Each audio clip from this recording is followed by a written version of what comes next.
como a gente pode construir um processo comercial? Bom, Leandro, você comentou no início aqui do bate-papo sobre a pesquisa Panorama de Vendas, e para responder essa pergunta, eu trago um dado que tem nessa pesquisa que é bem legal. 55% das empresas que têm alta performance em vendas possuem uma área bem estruturada de processos bem definidos.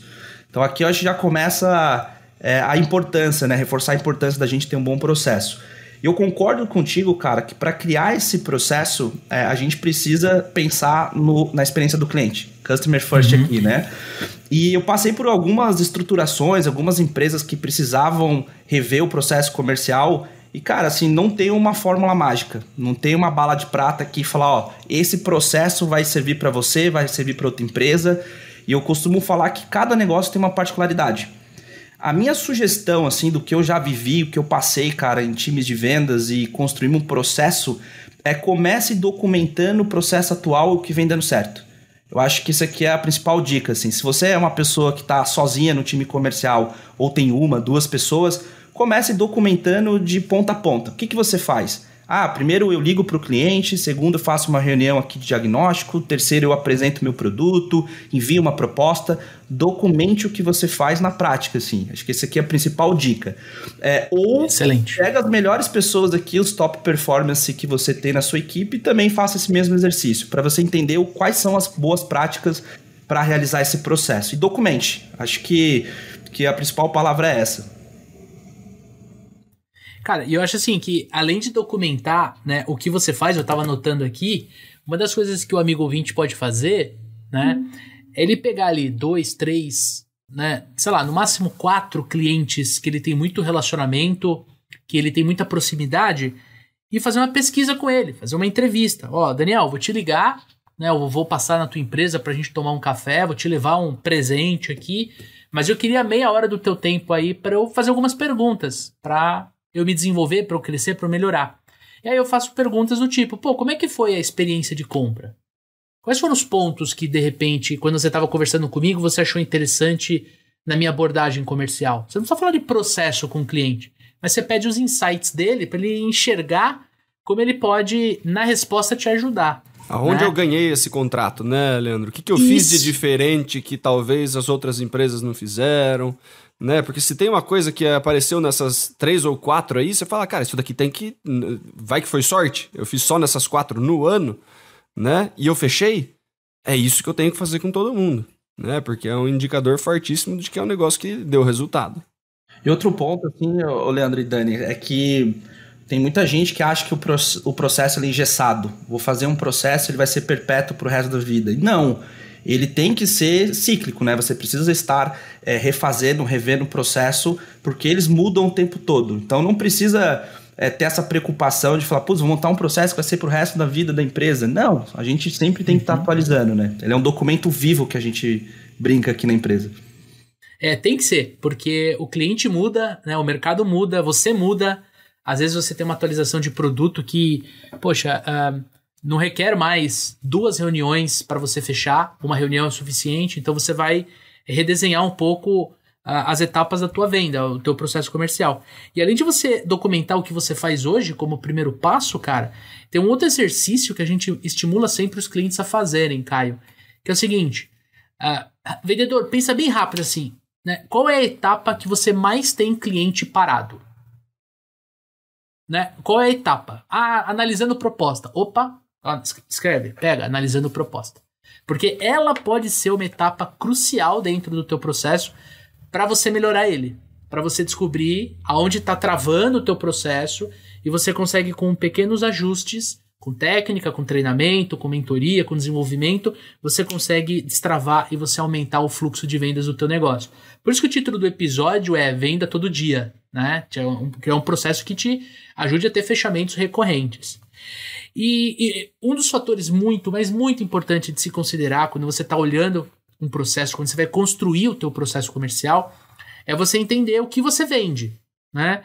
Se você está vendendo um produto para o consumidor final, se você é um B2C, você vai ter um peso, né, um peso muito grande no marketing dentro do teu negócio, ajudando você a fazer o fechamento, ajudando você a estimular percepção de compra do teu cliente. E, às vezes, o teu processo pode ser muito rápido, né? Então, ele não é um processo com várias etapas. Ele é um processo mais transacional do que consultivo. Agora, quando você vende para o B2B, você tem que enxergar se você precisa falar com mais de uma pessoa dentro do seu processo. De repente, eu começo falando com o Daniel, que é, por exemplo, o gerente de manutenção, depois eu tenho que falar com o Caio, que é o compras. Isso tem que estar mapeado no teu processo. Se eu estou olhando o processo comercial pelo olhar do cliente, eu tenho que entender aonde está o fechamento. Se o Daniel adora a minha solução, gosta de mim, quer comprar, mas ele não tem o poder da caneta, não adianta eu levar o Daniel a fechamento. Eu preciso conversar com o Caio, eu preciso que ele me apresente o Caio, para então eu ir para essa etapa. Então você tem que ter uma clareza muito grande. Se você está vendendo B2C, se você está vendendo B2B, tem empresas que a gente já atendeu, né, Dani? Que ele vende para os dois. Pô, então separa. Você tem que ter um processo para o B2B e um processo para o B2C. Você tem que cuidar desses clientes de forma diferente. Quando você fala de a venda de um produto, será que você não vai ter que enviar uma amostra? Será que você não vai ter que ter, por exemplo, uma prova técnica? Né? Será que você não tem que levar um laudo técnico de uma engenharia para outra? Isso tem que estar mapeado no teu processo. Se você vende serviço, né? Tem muita empresa que vende serviço e às vezes precisa demonstrar. Será que o cliente não precisa vir no showroom para ele ver aquele serviço que você vai prestar ali dentro do teu showroom? Não sei. A gente trabalha com treinamento, né, Dani? Então, qual é o momento? É um serviço. Qual é o momento em que a gente percebe que o cliente vai avançar? Isso tem que estar mapeado dentro do processo. E a gente não pode esquecer de um fator muito, muito importante na hora de desenhar processo comercial, pessoal. É a diferença quando você tem uma venda de ciclo curto e uma venda de ciclo longo. Eu tenho aqui no meu CRM que o prazo médio de fechamento é 45 dias. Né? Eu vou dar um exemplo clássico. Se você começa a prospectar hoje, nós estamos gravando hoje no dia 5 de julho, né? Você concorda comigo que você não vai fechar essa venda em julho? Por estatística, você não vai fechar essa venda em julho. Então, você vendedor, quando você tem o controle do teu processo comercial, volto a citar o que eu comentei um pouquinho antes, você já sabe que você está prospectando para colher no mês que vem, ou se não, daqui 2 meses. Então, esse nível de clareza, ele tem que existir dentro da construção para você poder ter uma versão 1 do teu processo. E aí, como o Caio disse, você vai testando e você vai validando e você vai mudando e você vai criando ou você vai encurtando coluna. E assim, para sair um pouco do campo teórico e a gente ir para o campo prático, eu vou citar os supervendedores, né, Dani? Este mês aqui, a gente fez uma mudança de processo.